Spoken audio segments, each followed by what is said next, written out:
Hey everyone, so this video is about the book Road to Ruin, written by James Rickards. Now James Rickards he's got an impressive resume.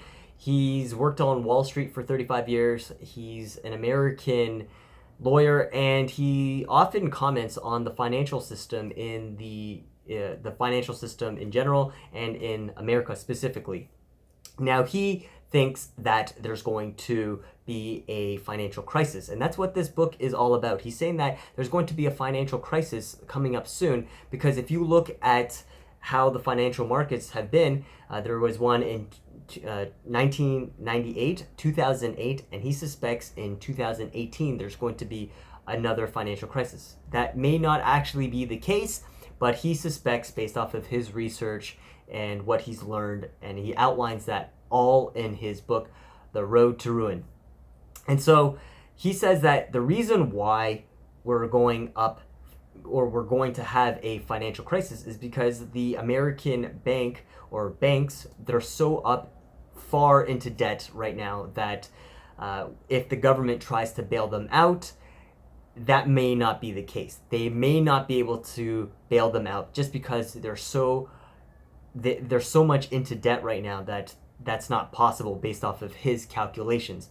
Now, how can they be so much into debt? Well, the way banks work in America is for every dollar that you give them, that you deposit into their bank or whatever, the money that you give them, they're able to lend it out legally 9 times. So if you give them $1, then that means they're able to lend it out 9 times. And so basically the idea behind this is, well, let's just say for whatever reason, everyone decides to pull out their money from the bank, and the bank says, oh, we don't have your money because we've given it all out, we've invested it in non-liquidable assets, so things that can't be converted into cash very quickly. And so this has happened in the US before, and so James Rickards is saying, well, this might happen again. So in the past, in the US, they've actually limited the amount that you can withdraw, or they've just kind of locked your account, or they've printed off more money. And so that's why he's just saying that this is just kind of not exactly a good situation for the US and the world economy. And so that's why in this book he talks about how you can weatherproof yourself from this financial storm or this financial crisis. And I'm going to share that with you in this video. So number one is he actually went to talk to these people in Europe who have been able to preserve their wealth for well over 800 years.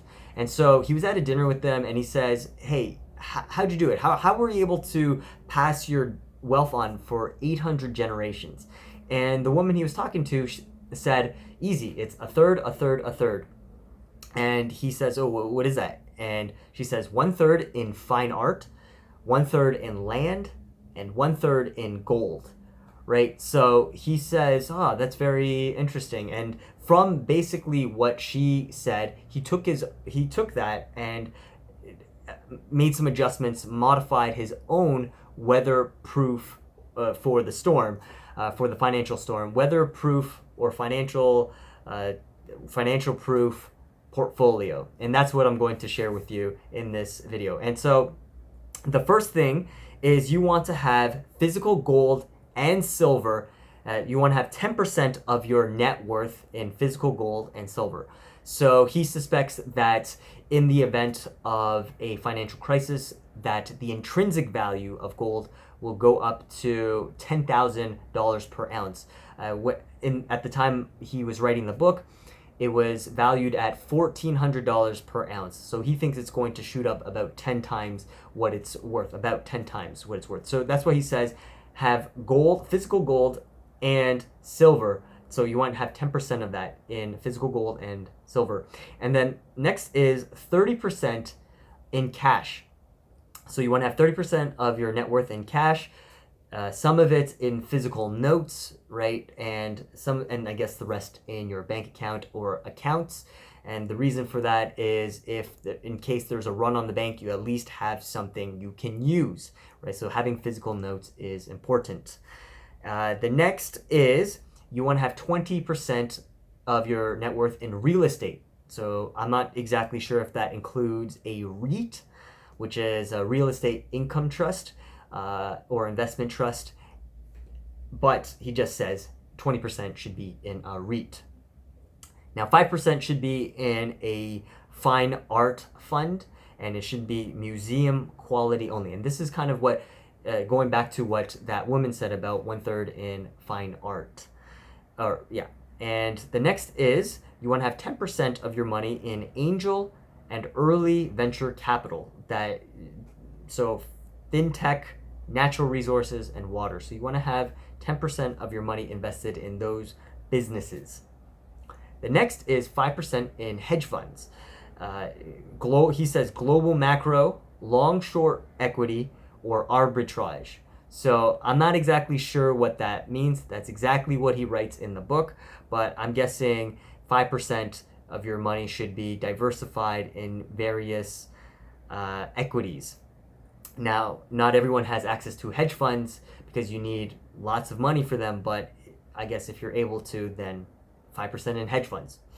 And then he says 10% in bonds. And for the bonds, they want to be high quality sovereign nations only. So you want to put them in countries that are that are able to pay back the bonds and the interest on them. So you want high quality bonds. It doesn't say if it's long term or short term, but that's a decision you're going to have to make. And then the last thing is you want 10% in stocks, so natural resources, mining, energy, utilities, and tech only. So, so that's the breakdown of this so-called weatherproof or weatherproof for this financial storm, and that's the best way to protect you against that. All right, well, anyways, I hope you enjoyed this video. If you did, please give it a thumbs up. And if you are interested in the book, there's a link down below. Check out my website at www.bookstakeaway.com for other books I've reviewed or talked about. And yeah, check out my other videos on this page. And if you're interested in getting notifications on future videos, hit that subscribe button. And yeah, thank you for watching, and I'll see you again in the next video. Bye for now.